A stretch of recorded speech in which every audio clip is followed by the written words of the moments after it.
The views and opinions expressed on any program are those of the producers and/or the persons appearing on the program, and do not necessarily reflect the views and opinions of FRC Media, Bristol Community College, or the City of Fall River.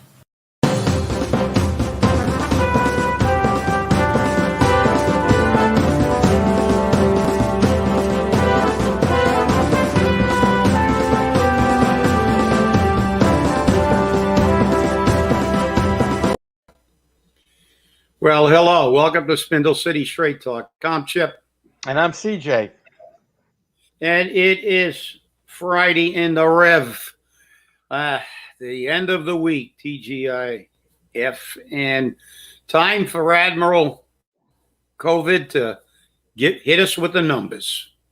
Well, there's a lot more than numbers today on COVID. But we'll start with the numbers. I know. We'll start with the numbers. Total cases is 600,632. New cases is 2,455. Total deaths is 16,876. New deaths is 32. Bristol County has 60,145 cases. Now, here's some of the new news about COVID. Fall River is in a great zone, the red zone.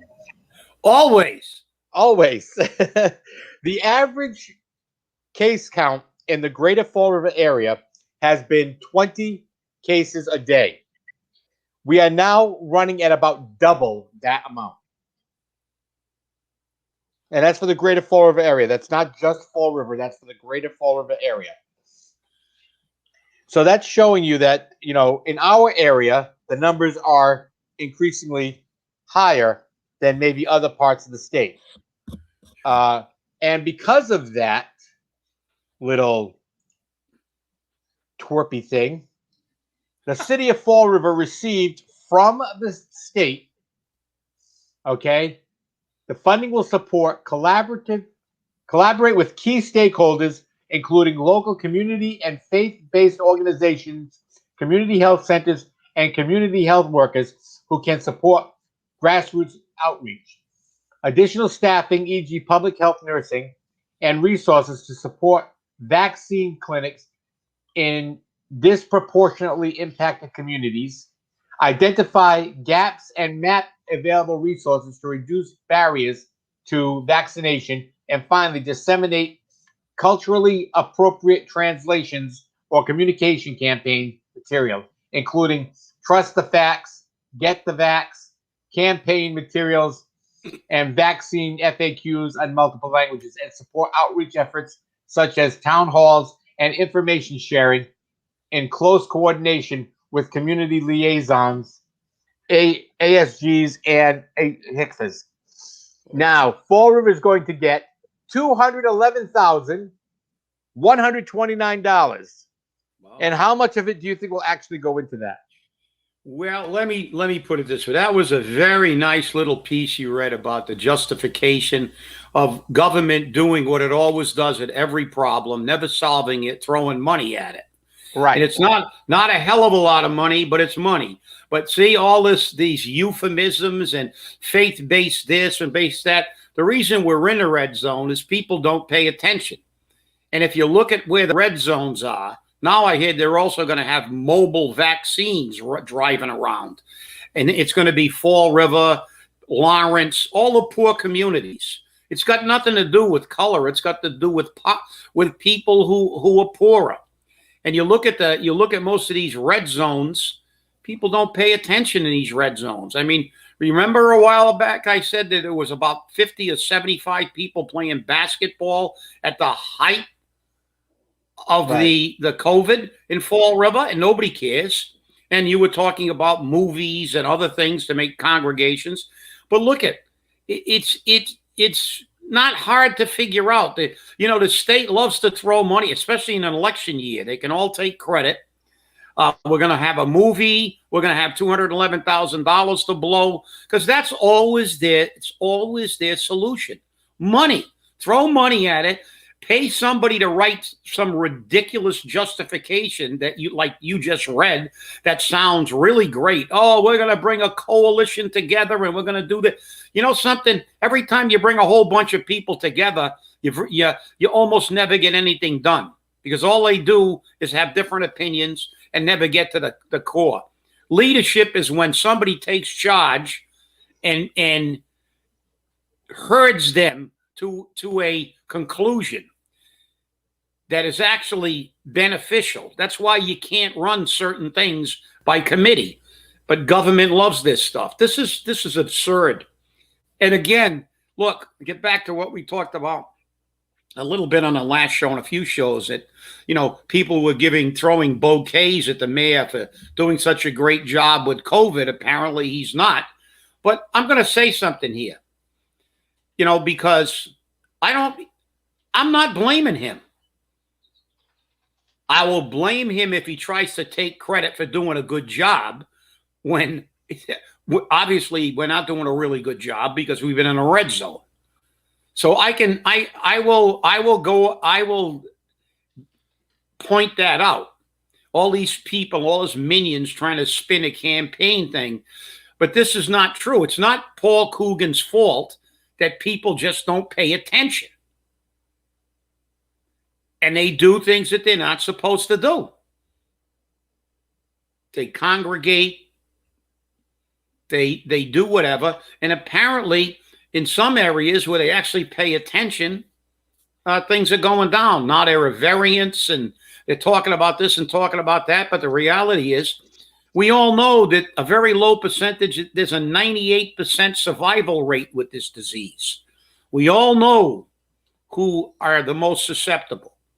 We all know that if we kind of avoid close proximity contact, we've got a pretty good chance of not getting it. And if you get a vaccine, now they're saying you basically can't transmit the disease anymore after 2 weeks after the second shot. So we all know how to do it, and that's not the problem. The problem is that we have people who won't do what they have to do. And it's not the mayor's fault, but it's the mayor's fault if he tries to use this as a political vehicle for, look at what a great job I've done. He's doing what everybody else is doing. He's trying not to get people infected. And the reason they're getting infected is they don't pay attention. It's like, hey, all the regulations are for somebody else, including our politicians like Nancy Pelosi and everything else. So, well, here's something there's a little caveat in this money, okay? There always is. There's a small caveat. The funding includes a minimum of $100,000 dedicated to supporting the staffing and public health infrastructure for local public health. The funding will be for today through June 30th, 2022. So what does that mean? That means more friends get jobs. Or other friends who now got jobs that were created for them could even get a pay raise. Exactly. Exactly. What a surprise. Politicians taking care of politicians. Wow. Mm-hmm. It's like our new infrastructure bill, that 5% of the money is going for infrastructure and the rest is going for the Green New Deal. But don't worry about it. AOC said $2 trillion is going to virtually bankrupt us again, but she said we could do $10 trillion because obviously she can't count. Well, go ahead. But that's politics. They pork barrel everything. They label it the infrastructure, and they're full of crap. It's like I said, we always try to reinvent the wheel in the United States. We got some of the crappiest highways around, and it's our fault. It's not like we couldn't build a really great highway, because all we have to do, but we can't do that because the arrogance of this country that was superior in everything. The Germans make great cars. You know what else they make? They make great roads. Autobahns. And without potholes. Without potholes. And some of those roads are 50 years old. You know why? They're about 4 times as thick as the roads are in the United States. And I've driven on the Autobahns with no speed limit. And I drove pretty fast, still as fast as I could, because it's a great feeling. But the Germans build great roads like they build great cars. They over-engineer everything. But if you want to really spend some money on roads, spend, but they can't, because this is all part of their giant con. Because what are they going to do with roads? They're going to make sure that they have to be repaired periodically so they can give their contractor donor friends contracts and they can make money. Because when it comes to the federal government, it's all about money. When it comes to the state government, it's all about money. And when it comes to the local government, it's all about what we always said on our first show: follow the money. It's all about money. What contractor is going to get this? Now, so I just heard somebody told me this morning that they've got a Rhode Island developer looking at the Bank Street Armory. Is anybody going to find out why they asked 3 times to fix the roof and where the money went that they gave them to fix that roof twice already? No, we're going to let somebody rob taxpayer money again, like they did with the 22 windows. But nobody cares about that. See, that's because it's not their money. And just like I said, I won't blame the mayor for the spike. I blame the people. I got my shots, and I had COVID. I got my shots. I got my last shot. I got my last shot on Tuesday. I got my second shot. So 2 weeks. 2 weeks from Tuesday, this past Tuesday, I will be okay. Totally. I got antibodies. Yeah, I got antibodies from having COVID, and fortunately, I had very mild symptoms and stuff. I didn't have any severe symptoms, and but I had to quarantine and do what I did, and but you follow the directions, but. We look at this stuff and it's all about money. It's all about politics. It's never about doing the right thing. The taxpayers get it. Just keep taking it, and it's up to the taxpayers to do. Throw them out of office. I don't know. So CJ, you said you had some stuff because I got a. Did you see that Facebook post by Cliff Ponte? Yes, I did. Yeah. So that was a very interesting post. And because he said, this is a quote, as we approach the joint meeting, he talks about taking care of the taxpayers, which is a nice idea. Then he goes through a whole bunch of ways to utilize revenue. I'll do it quickly. Utilize all revenue sources to limit the need for debt exclusion, which is a good idea. Because of debt exclusion.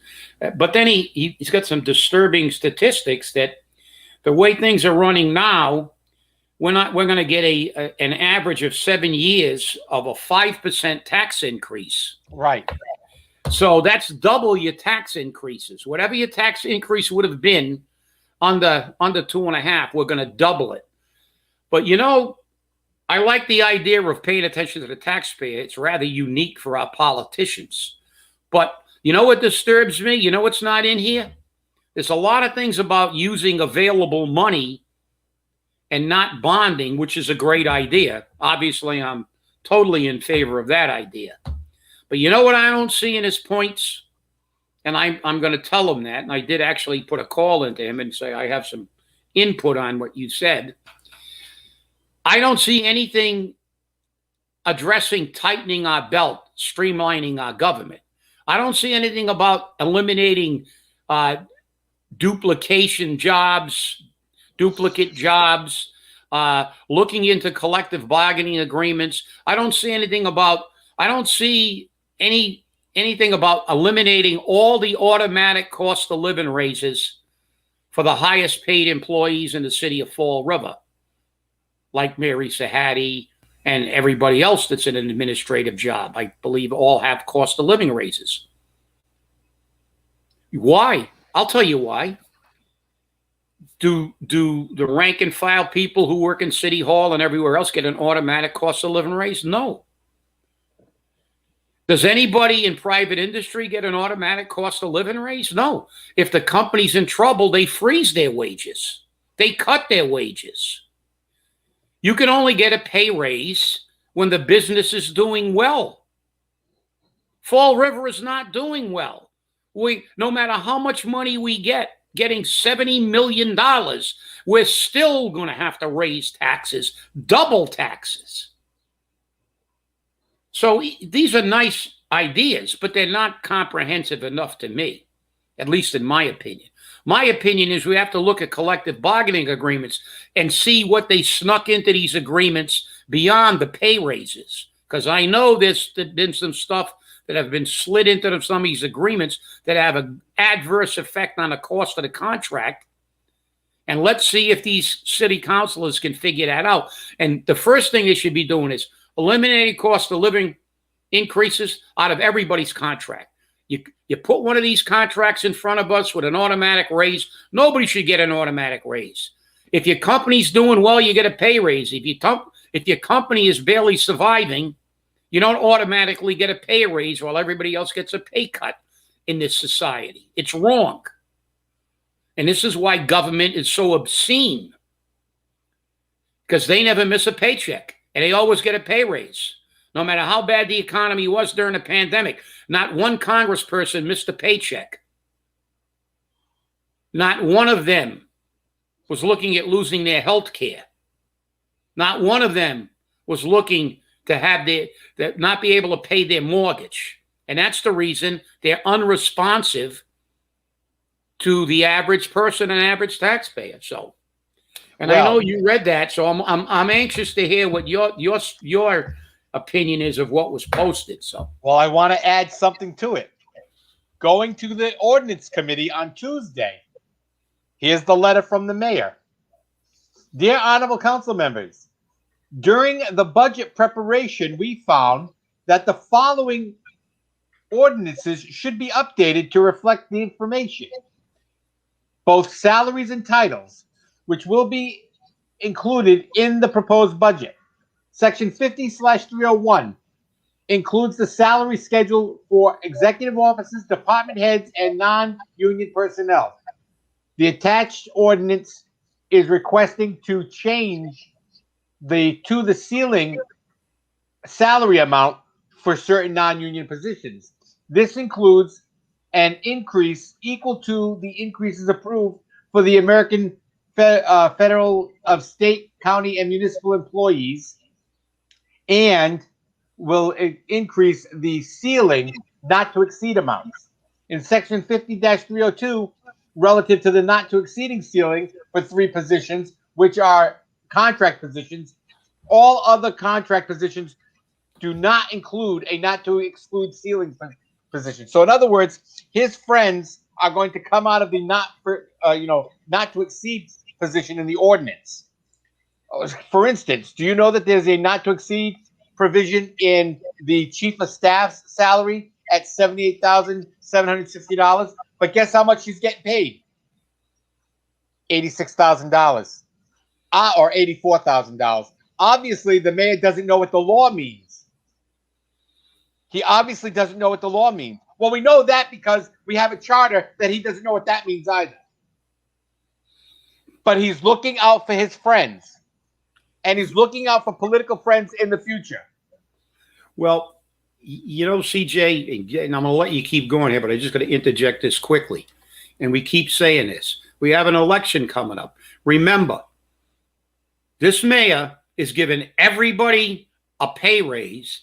He didn't also mention it. Most of those people that you just mentioned have, in addition to the raises he wants to give them, an automatic cost of living language. So they're getting another salary bump in addition to this pay raise in a time when, with 70 million coming in for COVID, we are looking at a 5% tax increase for both commercial and residential taxpayers.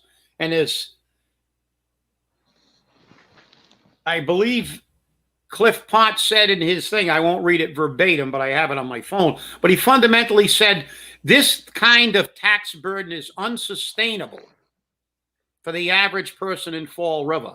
So remember, when Paul Coogan runs for office, ask him why he feels it's an imperative on him to give everybody a pay raise when virtually half the nation's out of work and very few people have gotten a pay raise. We can't even tighten our belt when the guillotine is falling on the city's neck. And ask him why it was him who proposed a 5% tax increase on the property owners. Because he advocated for that, if you remember correctly. You were there. Mm-hmm. He advocated for this debt exclusion, which now results in a 5% tax rate, which is in violation of the Prop 2.5. But because you voted it through, you, the idiot voter, you said, that's okay. So now when you can't afford to pay your taxes and they put a tax lien on your property, don't go crying saying, oh, I didn't know this was going to happen. We told you. We were out there telling you this was going to happen. You're right, CJ. And remember, we did tell them, and I'm going to remind everybody of this. I may have to go up to the attic to dig out my paperwork. But remember when we were campaigning against the debt override, not against the building of the schools. I'll make that clear again. We were campaigning that we should not have this debt exclusion because it was going to be used to destroy more people. The fact is that I did the numbers and we presented them of what the actual tax increase was from year to year. And with 2.5, we had a couple of years where the actual increase was 11%. Right. It's not see, that's what these people don't understand. It's not 2.5%. It's 2.5% of the taxable base. And that base is included changes. So it's 2.5 of a larger figure. But if you compare it to what it went up the previous year, we've had years that were in double digits or a lot more than 2.5%, mostly because what happens is, remember, we tell you this endlessly, the TIFs are in there. When they reclassify your home, all these things are factored into that base. So it's like saying, well, it's 2.5%. So what's 2.5% of $1? 2.5 cents.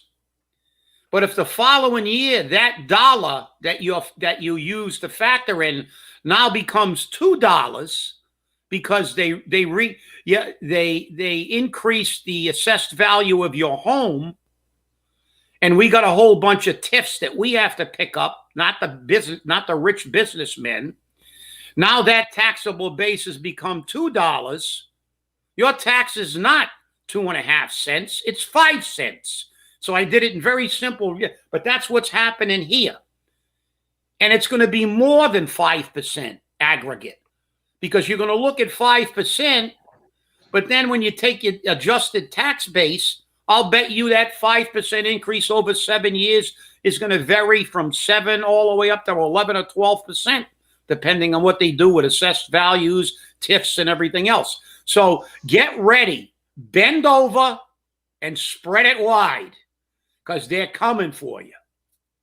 Oh, yeah, there's no question about it. I mean, this is where this next July 1st, the taxpayer in Fall River is going to feel it unless they decide to take a tax underride, a Prop 2.5 underride of about $50 million, and then let the city keep giving their friends huge pay raises. You know, as much as some people like or dislike Jordan Sylvia, he's right on the money with some of his thought processes when it comes to taxation and representation. Sometimes he gets there a different way, but he's done it. And he's doing more than a lot of other people are doing at this point. I'll tell you right now. No, you're right, CJ. Listen, Jordan and I, and we, the three of us actually, we were involved in a thing, and we don't agree on everything. I agree with him on some things, but I can tell you one thing about Jordan. He understands what limited government is. Right. He understands the concept of small government. He understands that government is not here to be an employment agency for every political hack and their friends. It's not to have unfettered pay raises like Nancy Pelosi and on a state level, all the bumps and stipends and their pay raises when everybody else is getting nothing, and the same thing in the city. Now we have the mayor proposing pay raises for everybody, but he's going to raise taxes in a city that's at the bottom of the barrel. One thing about Jordan, I can say that he understands the fact that taxation limits progress, economic progress. Or as a wise economist once said, you cannot tax your way to prosperity. We can't do this. We are going to, what little we have left of this city, we will be in receivership.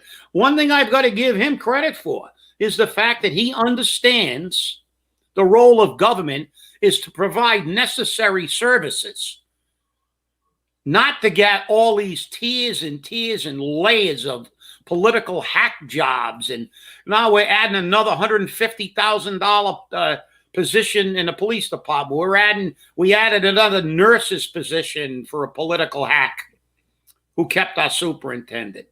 So we've got all these things we see on a daily basis in Fall River. And now we got the mayor proposing unfettered pay raises for his friends. You remove all the caps so I can give him anything I want. And heaven forbid you don't get reelected, because they'll all get a big giant pay raise while he's on his way out the door. This is wrong. This is wrong. And what did you bury in the other contracts?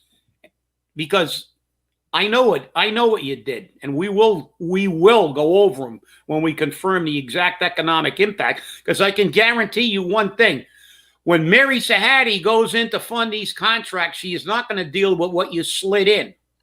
She's not going to deal with the impact is by changing people's ability to get these certain benefits. In some cases, 14 years earlier than they're supposed to get them, and projecting it not only over the life of the contract, but projecting how many people, ultimately normally migrate from one department to another, and their collective bargaining agreements are being altered to allow them to get benefits, which, by the way, just for the record, that has a negative influence on the employees in that bargaining unit.